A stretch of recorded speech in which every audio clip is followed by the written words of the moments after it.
Bonjour, tenez, c'est assez pour vous. Merci. C'est pour prévenir, parce qu'on ne sait jamais, un jour ou l'autre on va mourir, il faut être prêt. Vous êtes prêts? Est-ce que vous êtes prêts? Non mais c'est sérieux ce que je vous dis, on ne sait pas quand on part. On est tellement occupé aujourd'hui à droite, à gauche. Quand c'est que vous allez mourir, vous ne savez pas? Non. Alors qu'est-ce qui va se passer après à votre avis? Ah, la grande question. Oui. C'est pas quelque chose qui me fait peur. Mais encore heureux que ça ne vous fasse pas peur. Mais qu'est-ce qui va se passer? Il faut bien qu'il se passe quelque chose quand même. Je vais vous dire, une fois qu'on est mort, on va être jugé. Et on va être jugé par rapport aux 10 commandements. Vous connaissez les 10 commandements? Moi je le vois pas comme ça. Peut-être, vous le voyez comment alors? Dites-moi. Allez-y. Moi je crois qu'après la mort il y a toujours une vie. Eh bien, c'est ce que je vous dis. Donc quelque part, si j'ai quelque chose à travailler de nouveau, Oui. je crois que je reviendrai. Ah, vous croyez à la réincarnation alors? Totalement. D'accord, mais vous savez que les gens ils jouent au loto et il y a une chance sur 10 millions de gagner, à peu Oui. près, ou même plus, Oui. je sais pas. Donc imaginez qu'il y ait une chance sur 10 millions que ce que je vais vous dire ce soit la vérité. Ça vaut la peine au moins d'écouter. Vous voyez, après il faut être ouvert à tout pour faire son choix. Votre vérité, C'est peut-être pas la même que la vôtre. elle me dérange pas du tout. Alors voilà, moi, Non, moi je suis ouvert à tout. alors moi ce que je crois, c'est qu'une fois qu'on est mort, l'humanité, les hommes, les femmes vont être jugés par rapport à la loi morale de Dieu. C'est comme ça qu'on sait si on fait du bien ou du mal. Et la loi, elle est claire. Elle dit tu ne mentiras pas. Donc, est-ce que vous avez déjà menti? Et attention, je ne vous juge pas, hein, parce que s'il y en a un qui a menti ici, Je vais vous répondre tout de suite. Il y a Tous 5 les minutes. péchés, je les ai tous faits. voilà. Mais ce qu'il y a de bien avec cette loi, vous savez pourquoi elle est merveilleuse, cette loi?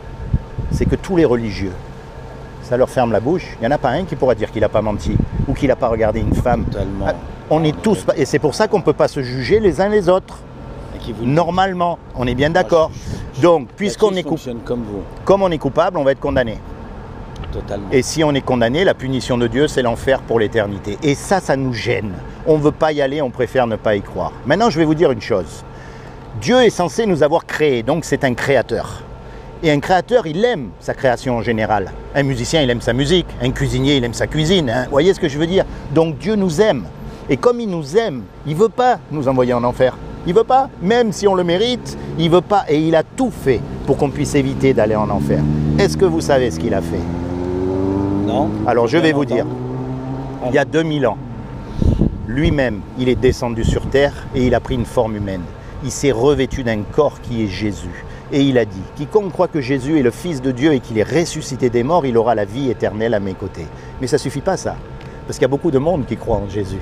Les démons aussi croient, c'est écrit dans la Bible. La clé, si vous voulez, c'est dans la repentance.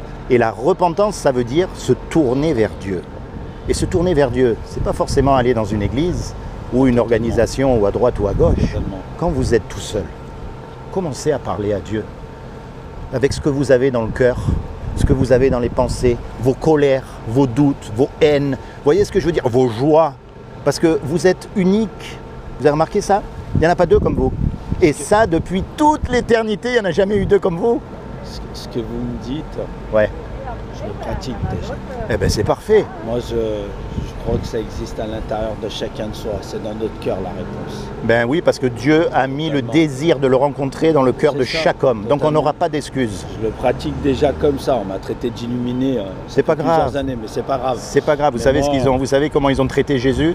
Oui, Ils je l'ont sais bien. fouetté Je sais alors bien. qu'il était innocent. Ils l'ont cloué sur une croix. Ouais, je sais bien. Ils l'ont tué. Mais si vous remarquez bien, ceux qui l'ont cloué sur la croix, c'est les religieux de l'époque. Oui, Et aujourd'hui, qui c'est qui nous dégoûte de Dieu? C'est les religieux d'aujourd'hui. totalement. Dieu n'est pas religieux. Et il veut une relation personnelle avec vous. Ça, totalement. Au travers de son fils Jésus, parce que Jésus n'a jamais péché, c'est le seul. Et donc son sacrifice a été accepté à notre place. C'est-à-dire qu'il est mort pour vous. C'est je comme sais si tous les deux on fait un braquage demain. On fait un braquage et on se fait serrer. D'accord? On passe devant le juge et on n'a pas les sous pour payer la caution. Donc on est condamné à partir 10 ans en prison. Et puis il y a un type qui arrive, il met les sous sur la table pour qu'on soit libre. On ne le connaît même pas. C'est vrai. Comment vous allez être par rapport à ce type? Vous allez être reconnaissant? Totalement. Eh bien, c'est ce que Jésus a fait pour nous. Donc vous l'acceptez dans votre cœur comme votre Seigneur et votre Sauveur. Vous commencez à lui parler. Vous avez une Bible? Vous serez surpris. encore.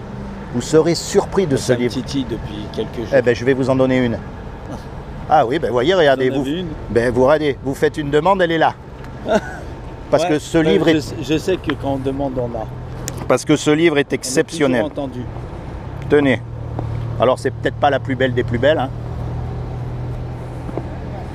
Mais elle est pour vous. Et vous commencez dans le livre de Jean. Parce que la Bible, en fait, c'est une bibliothèque. Vous avez plein de livres. Plein de livres là-dedans. Alors, je vous explique. Le livre de Jean. Jean 1. En général, c'est pour les débutants. Vous allez apprendre à connaître Jésus. C'est un prénom que je connais bien. C'est le vôtre? C'est de mon père. Ah, celui de Jean. Vous avez les proverbes, les psaumes, ce sont des prières que David et d'autres faisaient, vous voyez. Vous avez, il y a des livres historiques. Vous savez quoi? C'est ce que les enfants en Israël apprennent à l'école. Vous avez les livres prophétiques qui prouvent que la Bible est vraie. Mais cela, c'est très dur à comprendre parce qu'il faut être féru en histoire. L'histoire et la Bible, c'est très lié. Tenez mon ami, accrochez-vous à ça. Parce que comme vous savez, aujourd'hui dans cette vie, il n'y a rien d'autre Non, je sais. que ça comme espoir. C'est comment votre prénom? Michel. Seigneur Jésus, je te demande vraiment que tu te révèles dans le cœur de Michel en tant que son Seigneur et son Sauveur, afin qu'il soit sauvé, lui et toute sa famille. Sois béni, Michel. Sois béni. C'est quoi ton prénom? Laurent. Enchanté, Laurent, merci. Allez, à un séjour. Wouhou.